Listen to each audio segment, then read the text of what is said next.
러시아 문학의 대문호 레프 톨스토이의 사람은 무엇으로 사는가에 실려 있는 몇 가지 소설 가운데 한 소설을 읽으면서 설교를 시작하려고 합니다. 옛날에 허름한 반지하 구두방을 운영하는 한 구두장이가 살았습니다. 이 구두장이는 실력이 좋고, 그리고 항상 맡기면은 제 시간에 다 잘 맞춰주고, 거기다가 실력도 좋음에도 불구하고 이 수선비가 싸서 항상 일감이 끊이지 않았던 기독교인 구두장이었습니다. 그런데 어느 날 이 구두장이가 자는데 그의 꿈에 하나님께서 나타나셨습니다. 그러고는 오늘 내가 너의 구두방에 한번 들리겠다 라고 말씀하시고는 사라졌습니다. 이 구두장이는 오늘 하나님을 만난다는 생각에 설렘을 가득 안고 자신의 구두방으로 출근하였고, 그때부터 하나님을 기다리기 시작했습니다. 그렇게 구두장이는 기다리고 있는데 시간이 조금 지나고 문이 덜컥 열렸습니다. 구두장이는 하나님이 왔는가 하고 벌떡 일어나서 봤더니 웬 허름한 옷을 입고 있던 남성이 정말 오랜만에 내가 부모님을 뵈러 고향에 가야 되는데 혹시 나의 이 허름한 구두를 수선해 줄 수 있냐고 요구했습니다. 물론 수선비는 지불할 수 없다고 했습니다. 뻔뻔하죠? 그런데 구두장이는 좀 꺼림칙하긴 했지만 그의 구두를 금방 수선해 주고는 부모님과 좋은 시간 보내라고 하며 그대로 기분 좋게 돌려보냈습니다. 그렇게 구두장이는 또 하염없이 하나님을 기다렸습니다. 그런데 잠시 뒤 또 문이 덜컥 열려서 일어나 봤더니 이번에는 한 여인이 갓난아이를 안고 들어왔습니다. 그러고는 자신의 아이에게 젖을 물려야 하는데 내가 먹을 게 하나도 없어서 젖이 안 나온다고 먹을 것 좀 얻을 수 있냐고 요구했습니다. 구두장이는 물론입니다. 근사한 건 없지만 제가 점심 때 먹으려고 삶아놨던 감자가 있습니다. 이거라도 먹으십시오 하며 아이와 여인에게 자신의 자리를 내어주고 감자도 이내 가지고 나왔습니다. 여인은 감자를 맛있게 먹고는 곧바로 아이에게 젖을 물렸고 다 먹인 후에는 고맙다고 하며 구두방을 나왔습니다. 그렇게 구두장이는 또 하염없이 하나님을 기다렸습니다. 점심이 지나고 저녁이 되었을 무렵에 이번엔 구두방 밖에서 한 아이와 할머니가 싸우는 소리가 들렸습니다. 그래서 나가서 봤더니 이 아이가 할머니가 팔고 있는 이 사과를 훔쳐서 달아나다가 딱 붙잡힌 것이었습니다. 할머니는 그 아이를 흠씬 두들겨 패려고 몽둥이를 가져다가 딱 때리던 찰나에 이 구두장이가 그 장면을 목격했던 것입니다. 구두장이는 바로 할머니를 잡고 뜯어 말렸습니다. 할머니는 얘는 두들겨 맞아야 정신 차린다고, 그래야 이 도둑질하는 버릇이 없어진다고 하며 어떻게든 때리려고 하는데 구두장이는 할머니에게 그거는 하나님의 방식이 아닙니다. 사과 훔쳤다고 아이를 두들겨 패면 더 많은 죄를 짓고 살아가는 우리는 그럼 어떡합니까? 라고 하며 할머니를 말리고 아이에게는 다시는 그러지 않겠다고 빌라면서 용서를 빌라고 하며 그렇게 사건을 일단락시키고 나서 다시 자신의 구두방으로 들어왔습니다. 그렇게 날이 저물었고 구두장이는 하나님을 하염없이 기다렸지만 결국 끝까지 오지 않은 하나님께 아쉬워하며 이제 주섬주섬 퇴근할 준비를 하고 있었습니다. 그런데 그때 구석에서 구두장이야 나야 하는 소리가 들리길래 휙 돌이켜봤더니 아침에 공짜로 이 수선을 해준 남성이 서 있었습니다. 그리고 다른 구석에서 구두장이야 나야 하는 소리가 또 들리길래 휙 돌이켜봤더니 점심에 감자를 내어줬던 여인과 아이가 서 있었습니다. 그리고 또 다른 구석에서도 구두장이야 나야 하는 소리가 들리길래 휙 돌이켜봤더니 아까 그렇게 무섭게 노래 보며 싸웠던 할머니와 아이가 서 있었습니다. 그들은 동시에 그 사람이 나였다 하며 이 마태복음서의 말씀을 읊으며 사라졌는데 그 읊었다던 말씀 마태복음 25장 35절과 40절의 말씀을 우리가 함께 읽어보겠습니다. 시작. 너희가 먹을 것을 주었고 목마를 때 마시게 하였고 나그네 되었을 때 영접하였고 임금이 대답하여 이르시되 내가 진실로 너희에게 이르노니 너희가 여기 내 형제 중에 지극히 작은 자 하나에게 한 것이 곧 내게 한 것이니라 하시고. 아멘. 이렇게 말하고는 그들은 이내 사라졌고 그 구두장이는 그 사람들이 하나님이었다는 사실에 기뻐하며 그렇게 하나님을 영접하며 이 소설은 끝이 납니다. 형 이상학적과 기적, 또 보이지 않는 사랑이라는 가치가 전부 다 무의미해지고 오히려 이젠 그 소리를 들으면 반감부터 생기는 오늘날인데 이렇게 단순하고 또 사실 믿기지도 않고 뭐 별 감흥이 없을 수도 있을 것 같습니다. 뭐 이런 소설은 별 시덥지 않은 소리네 하고 넘길 수도 있을 것 같습니다. 하지만 또 누군가에게는 이런 마태복음의 말씀과 톨스토이의 책과 같은 고전을 읽으면서 이런 사랑이 있는 곳은 어떤 곳일까?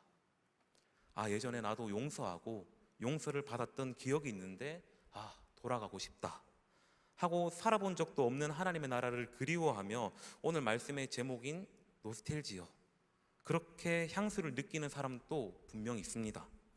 그리고 여기 계신 우리 모두는 사실 정말 다양한 부분으로 각자의 향수를 느끼는 부분들을 가지고 있습니다. 오늘과 같이 더운 날에는 저같이 겨울을 그리워하는 분들도 계실 것이고, 학업이나 직장 때문에 청주에 오신 분들은 이제는 들리지 않는 부모님의 잔소리나 또 고향 친구들과의 수다가 그리워 매일 밤을 그리움으로 지새우는 분들도 계실 것입니다. 그리고 방금 들려드렸던 이 소설처럼 내가 경험했었던, 그리고 언제 한번 베풀었던 사랑의 날을 기억하며 그리워하시는 분들도 계실 것입니다.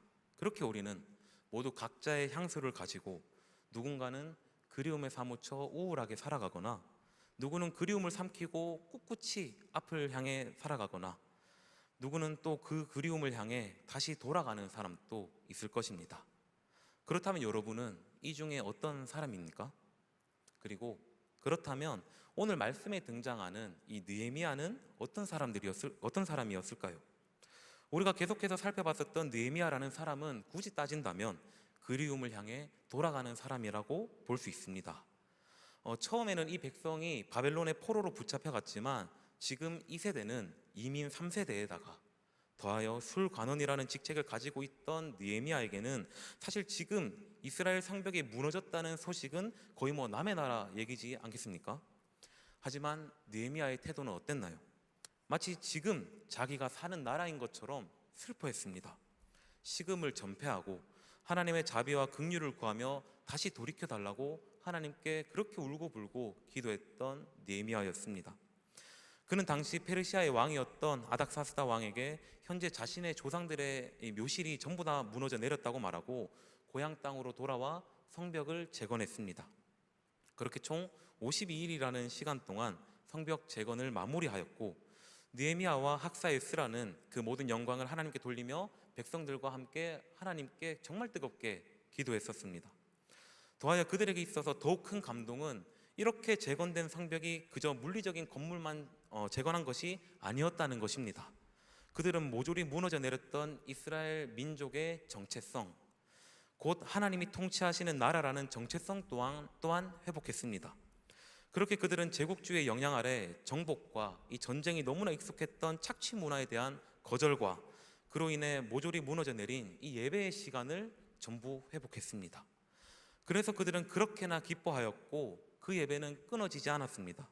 한 달이 넘도록 예배드렸고 그리고 성경 말씀을 통독하며 이전에 있었던 그런 약육강식의 제국주의 문화와는 달리 먹고 마실 것이 없었던 자들, 그런 약하고 가난한 자들에게 모든 것을 나누어 주어 이 기쁜 성회에 참여할 수 있도록 모두를 독려했습니다. 그리고 그 백성들은 그렇게 성회를 즐기면서 이 자발적으로 약속한 것도 있었습니다. 이 세 가지가 있었는데 첫 번째 약속이 느헤미야 10장 29절에서 30절에 나오는데 우리가 함께 읽어보겠습니다. 시작. 다 그들의 형제 귀족들을 따라 저주로 맹세하기를 우리가 하나님의 종 모세를 통하여 주신 하나님의 율법을 따라 우리 주 여호와의 모든 계명과 규례와 율례를 지켜 행하여 우리의 딸들을 이 땅 백성에게 주지 아니하고 우리의 아들들을 위하여 그들의 딸들을 데려오지 아니하며. 아멘. 그들이 한 첫 번째 약속은 하나님의 율법을 잘 지키며 동시에 이 우상 숭배에 찌들은 이방 백성들을 우리의 아내와 이 남편으로 받아들이지 않겠다라는 것이었습니다. 이들은 이미 솔로몬 시대 때 그 솔로몬이 이방인들과의 이 무분별한 혼례로 나라가 엉망이 돼서 하나님의 심판으로 이 나라가 두 쪽이 났었던 그 아픔을 기억하고 있던 세대였습니다. 그래서 똑같은 실수를 반복하지 않기 위해서 엄격하게 이 하나님의 말씀을 지키고자 하였습니다. 그리고 또 어떤 약속을 하였을까요? 이어서 10장 38절과 39절의 말씀을 같이 읽어보겠습니다. 시작. 11절을 받을 때에는 아론의 자손 제사장 한 사람이 함께 있을 것이요 레위 사람들은 그 11조의 10분의 1을 가져다가 우리 하나님의 전 곳간에 여러 방에 두되 곧 이스라엘 자손과 레위 자손이 거제로 드린 곡식과 새 포도주와 기름을 가져다가 성소의 그릇들을 두는 골방 곧 섬기는 제사장들과 문지기들과 노래하는 자들이 있는 골방에 둘 것이라. 그리하여 우리가 우리 하나님의 전을 버려두지 아니하리라. 아멘. 이들은 또한 하나님의 전에서 섬기고 있는 이 제사장들이 예배 준비하는 데 있어서의 부족함이 없도록, 그리고 백성들의 11조로 먹고 살아가는 이 레위 사람들이 부담 없이 잘 지낼 수 있도록 이렇게 그들의 안위를 잘 지키겠다는 약속을 하였습니다. 그리고 무엇보다 이 새 포도주와 기름을 가져다가 성소의 그릇들을 두는 골방, 곧 오늘날로 말하면 모든 예배를 준비하는 공간을 절대 내버려 두지 않을 것이라고 하였습니다. 그들은 예배를 드리며 크게 이렇게 세 가지의 약속을 했습니다. 그런데 분명히 그들은 그 예배를 정말 열심히 드리면서 하나님과 그리고 그들끼리 그렇게 진한 약속을 했는데도 오늘 본문으로 돌아와서 13장의 내용들을 살펴보면 얼마 가지도 못하고 이 약속들이 전부 다 깨어진 것을 우리가 확인할 수 있습니다. 우리가 함께 13장 23절의 말씀을 함께 읽어보겠습니다. 시작. 그때에 내가 또 즉 유다 사람이 아스돗과 암몬과 모압 여인을 맞아 아내로 삼았는데. 아멘. 우리가 읽지 않은 13장 1절의 내용을 보면 이제 공사가 다 끝나고 이 예배를 드리며 여느 날과 같이 이 모세의 율법이라고 하는 이 토라를 백성들 앞에서 읽고 낭독하는데, 그 내용 가운데 암몬과 모압 사람은 하나님의 총에 들어올 수 없다라는 내용이 있었습니다. 잠깐 여기에 대해서 짚고 넘어가면 이 암몬과 모압, 그들의 기원은 창세기까지 거슬러 올라갑니다. 이 암몬과 모압은 성적으로 매우 문란했었던 이 소돔과 고모라에서 탈출했던 그 아브라함의 조카 롯의 아들들의 이름에서 기원한 나라입니다. 그런 소돔과 고모라에서 자라서 그런지 일단 이 암몬과 모압의 출생부터가 굉장히 스펙타클한데, 딸 두 명이 이 아버지인 롯을 술 취하게 한 다음에 근친으로 낳았던 아이들이 바로 모압과 암몬이었습니다. 그래서 출신으로 따지면 사실 롯이 아브라함의 조카니까 이스라엘과도 혈연 관계인데, 역사적으로 계속해서 이스라엘 백성들과 적대적인 관계를 보여주는 말씀이 등장하고, 하나님께서도 우상 숭배를 너무나 즐겨하던 그들과 멀리하고 교류도 하지 말라고, 그리고 총에 들어올 수 없다고 신명기에서 거듭 강조하는 것을 우리가 또 볼 수 있습니다. 그런데 지금 말씀을 보면 이 느헤미야가 이스라엘 백성이었던 유다 사람들을 한번 봤는데 버젓이 아스돗이라는 이방 나라뿐만 아니라 이 모압과 암몬의 여인들을 아내로 삼고 있는 것이 보았다는 것입니다. 성벽을 멋있게 재건하고 그리고 예배를 그렇게 열심히 드렸건만 이 백성들은 다시 죄의 자리로 돌아갔습니다. 그리고 그것뿐이었을까요?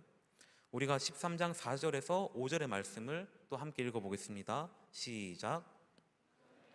하나님의 전에 방을 맡은 제사장 엘리야십이 도비야와 연락이 있었으므로 도비야를 위하여 한 큰 방을 만들었으니 그 방은 원래 소재물과 유향과 그릇과 또 레위 사람들과 노래하는 자들과 11조로 주는 곡물과 새 포도주와 기름과 또 제사장들에게 주는 거제물을 두는 곳이라. 아멘. 도비야, 혹시 그 몇 주 전의 말씀 기억나시나요? 이 도비야는 암몬 출신이면서 동시에 느헤미야가 성벽을 재건하려고 했을 때 산발랏에게 붙어서 그 성벽 재건을 가장 방해했던 방해꾼 중에 한 명이었습니다.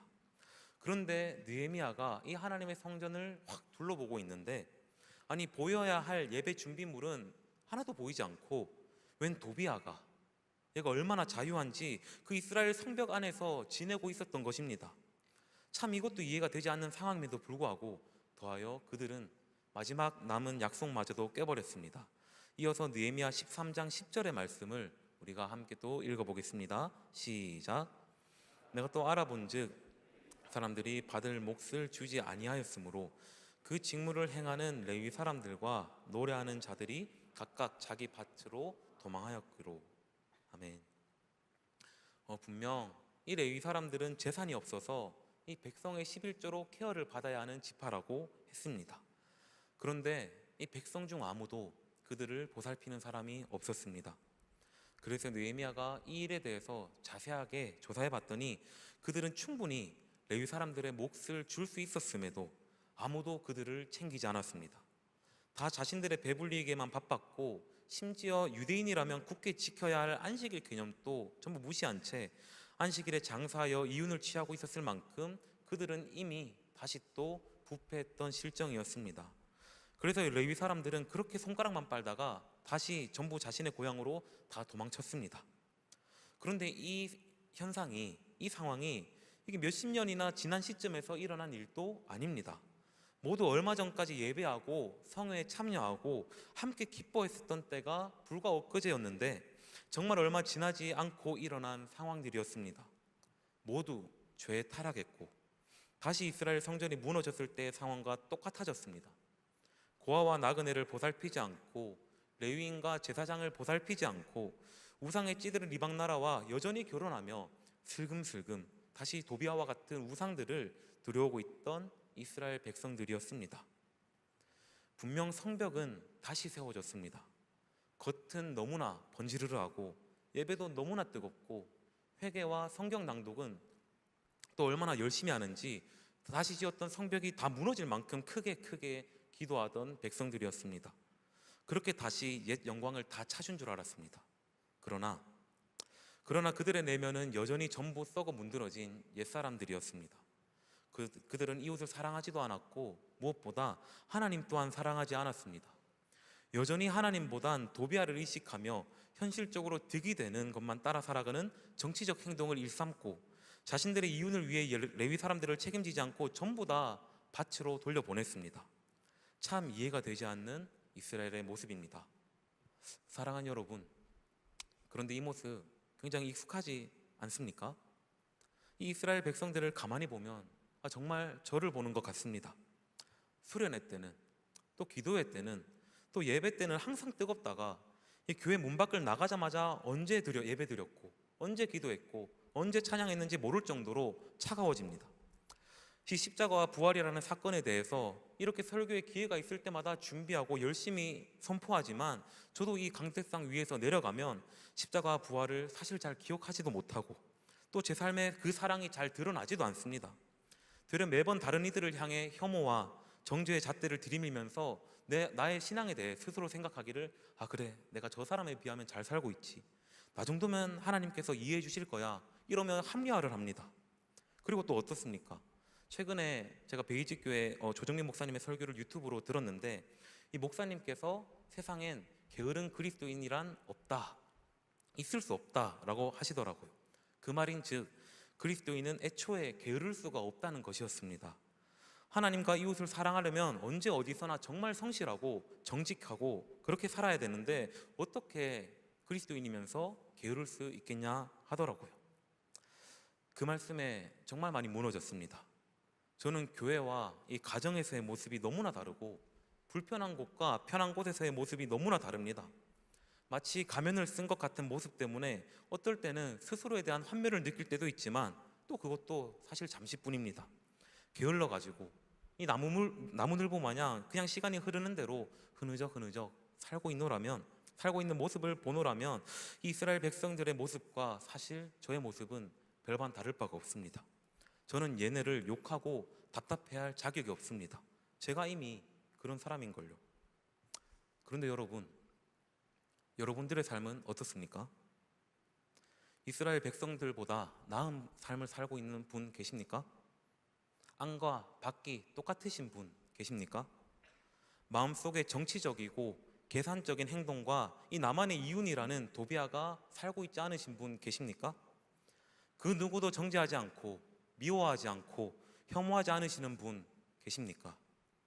겉은요, 우리가 재건된 예루살렘 성벽같이 누구나 번지르르하게 꾸밀 수 있습니다. 밖에서는 누구나 아닌 척, 또 안 그런 척 살 수 있습니다. 성경에 나오는 바리새인들 같이 내 지식 자랑하고 내 경건 생활 자랑하면서 그렇게 외식하며 잘 사는 척 어물쩍 넘어갈 수 있습니다. 그러나 나는 나를 알고 있지 않습니까?